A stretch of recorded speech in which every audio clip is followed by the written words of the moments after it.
La loi de Moore, c'est ainsi qu'on désigne le processus de miniaturisation à l'œuvre dans l'électronique depuis les années 70, avec une réduction par 2 tous les 2 ans de la taille des transistors, les plus petits composants des unités de calcul.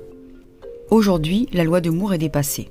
La taille des transistors est à l'échelle du nanomètre, difficile de faire plus petit. Ce sont donc d'autres pistes que la recherche suit actuellement. Ainsi, à Grenoble, dans les salles blanches du LETI, le laboratoire du CEA dédié à la micro et la nanotechnologie, est né un nouveau dispositif, le FD-SOI. Il permet d'optimiser le fonctionnement du transistor en le plaçant sur une plaque composée d'une couche de silicium et d'une couche isolante d'épaisseur nanométrique. Alors qu'est-ce qu'on fait dans ces salles blanches? On travaille donc sur des plaques de différents diamètres.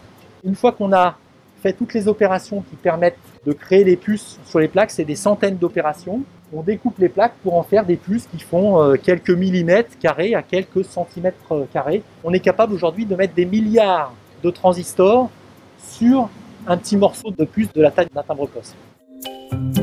C'est une technologie sur laquelle le CEA LETI travaille depuis 25 ans. Et aujourd'hui, on est au moment clé où cette technologie rentre en production.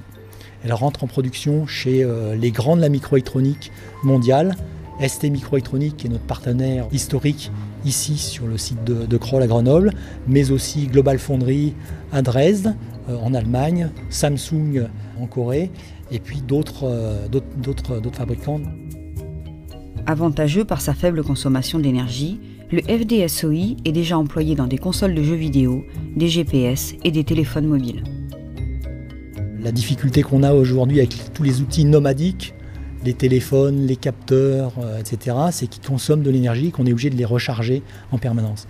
Avec cette technologie, on est capable d'avoir des composants qui consomment beaucoup moins que les composants actuels. Et donc, pour l'exemple du téléphone, on sera capable d'avoir un téléphone qu'on rechargera tous les 2 jours.